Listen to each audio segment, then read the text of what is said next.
Hi guys! Once again, welcome back muli sa ating munting channel. Ito po inyong nag-iisang host. No? Walang katapusan, walang kapaguran, kabibigay update dito sa ating kalingap at higit sa lahat sa ating Mick Chris. Yun na nga po guys, syempre hindi tayo mawawalan ng reaction video. Tayo pa ba? Kaya shout out sa mga solid Mick Chris supporters dyan. Baka naman baka naman pa-subscribe yung ating channel, paki-turn on ang notification bell para laging updated, okay? Pero syempre bago tayo magpatuloy sa ating reaction video, gusto ko lang kayong pasalamatan talaga lahat sa inyo lang sa akong pagsuporta dito sa ating maliit na channel, especially yung mga OFW natin na palaging nagko-comment. No, napakaganda po basahin yung mga positive comment you guys. Hindi ko man kayo maisa-isa pero maraming salamat sa walang saong pagsuporta. So ngayon nga po ay syempre meron na naman tayong panibagong reaction video and for sure kikiligin na naman kayo dito sa ating update ngayon. Dito nga po guys, base po dyan sa ating title, Mikoy na love at first sight na nga talaga dito kay Krista Jane. Parang noon pa man talaga yan na love at first sight na. Di ba? Noon pa yan eh. Nung kasi simula pa lang ng Mikres na love at first sight na yang si Mikoy. Pero dito guys sa ating reaction video ay kakaiba ito. Kakaibang love at first sight talaga itong mangyayari. So mamaya guys tapusin itong video para mas kikiligin pa kayo at para matulog kayong nakangiti ngayong gabi na to. Alright, pero bago tayo magpatuloy, no, once again, huwag kalimutan mag-subscribe. At syempre, ating suportahan ang ating nag-iisang ama ng kalingap na si Kuya Bal Santos Matubang. Suportahan po natin si Ate Edna Vlogs, si Kalingap Rab syempre, at yung mga kasamahan nating Kalingap Reactors. At yung key boys natin, Kalingap Partners, huwag nating kalimutan. Lahat po ng mga legit lang po na Kalingap Reactors, suportahan po natin. So let's go guys, alam ko excited kayo kung bakit nga ba natin nasabi na love at first sight itong si Kalingap Mikoy dito kay Krista Jen. Abay, panoorin na natin to at saka tayo magbigay pa ng ating reaction pagkatapos sa video clip na ito. Wala eh. Bata pa lang tayo, nag-focus na tayo sa pagpapayaman eh.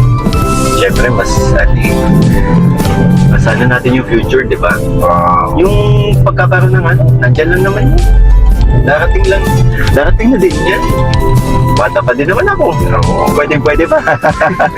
Bagay boss, tama ka naman. Boss, matanong ko lang, ano ba ang hanap mo sa isang babae? Ayoko na sanang bumangon pa, basta't sa panaginip kapiling ka.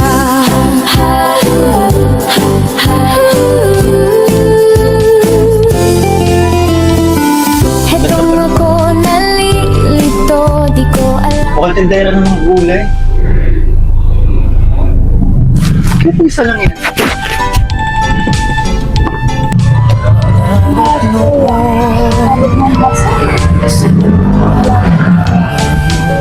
Nag-iisa at subok, kanta sa gabi, luha sa umaga.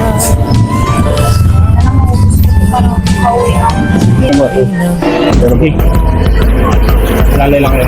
Oh, dito lang. Kung ano man mangyari, ano man ang mangyari. Ay mo ilabas!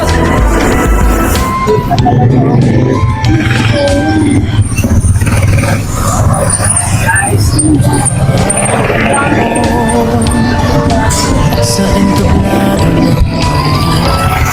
sa subok, kanta sa gabi, luha sa umaga, habang sa bukid ay nag-aalaga. Sa paligsahan ng ganda't dilim, ang puso'y di kailanman sumuko sa pag-ibig.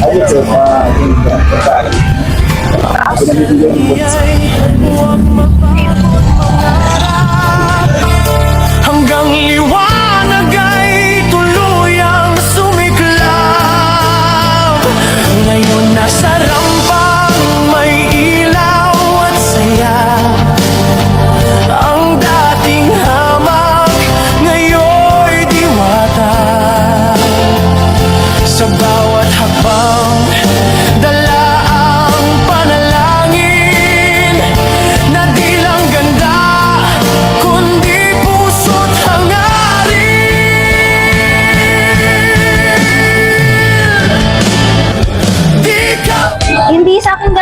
Bumili din ako mag-Jollibee. Saan pumunta? Eh kasi kuya, may, nung tumigil kasi ako, may nag-abot sa akin yan. Sino naman? Hindi ko nga kilala eh. Pero yung nagbigay, sabi niya, yung boss niya ba nagbigay? Sino? Yung boss niya. Sinong boss? Hindi ko alam, hindi ko nga din nakita eh. Gusto mo ba kuya? Ano ba yan? Jollibee ka, hindi ka nagsasabi. Bango pa naman. Hindi nga sa akin galing. Ay, pichay. naman. Asikaso. Sailan yun natin? Sailan po yun? Sailan po? 20? Ito. Oh, pechay! Upo kayo dyan. Mayroon! Ang tatay mo! Ano? May kaaway! Sino? Sino kaaway? Sino kaaway mo? Ang bira! So yun na nga po guys, na nakita nga po natin yung video clip kung saan nakakakilig naman talaga yung pagganap ni Kalingap Mikoy at saka ni Krista. Marami ang napahanga dito kaya Kalingap Mikoy guys, dahil yun na nga po, sobrang artista yung dating sa kanyang pag-acting, no, sa kanyang pag-arte. Kitang-kita nyo po talaga na effortless lang po sa kanilang dalawa yung pag-arte. Kaya ang daming napahanga dito guys. Sobrang ganda po ng palabas na to, no? Uploaded po ito sa YouTube channel ni Kuya Bal Santos Matubang. Baka gusto nyong panoorin ang buong video, naka-upload po ito sa channel ni Kuya Bal. So atin pong i-marathon at suportahan ito kasi sobrang ganda. So ito yung pangalawang upload guys sa short story na ginawa ni Kuya Bal, no? Ito yung pagkikita ni Krista at saka ni Kalingap Mikoy. So grabe, may pa-slow-mo pa guys nung nagkita silang dalawa. At medyo may pakunting kaway pa itong si Krista kay Kalingap Mikoy. So dito nga po ay na love at first sight nga talaga itong si Kalingap Mikoy dito kay Krista. No, sa ganda pa naman ni Krista, sinong hindi ma-love at first sight. Maganda talaga yung takbo ng storya nito. Parang yung tema nito is mahirap sila Krista, tapos may mga problema na dumating, tapos isa pa dito is yung papa niya na involved sa gulo. So panoorin nyo po kasi maganda po talaga ang takbo ng storya sa ginawa ni Kuya Bal. Huwag nyong kaligtaan guys, suportahan po ang palabas na to. Aside sa kilignes na makuha natin dito sa palabas na to, meron din po tayong kunting aral na makukuha dito sa ginawa ni Kuya Bal. So panoorin nyo po. So yan lang muna guys ang ating update dito sa ating Mikres. I hope nagustuhan nyo. Huwag kalimutan mag-like and share ng ating video at paki-comment po dyan sa ating comment section, especially sa mga solid Mikres supporters natin. Kung nagustuhan nyo po yung upload natin ngayon, so comment nyo po dyan. So hanggang dito na lang muna guys ang ating reaction video. Please don't forget to subscribe and turn on the notification bell para laging updated. Ito po yung host na si Chloe TV. Thank you for watching.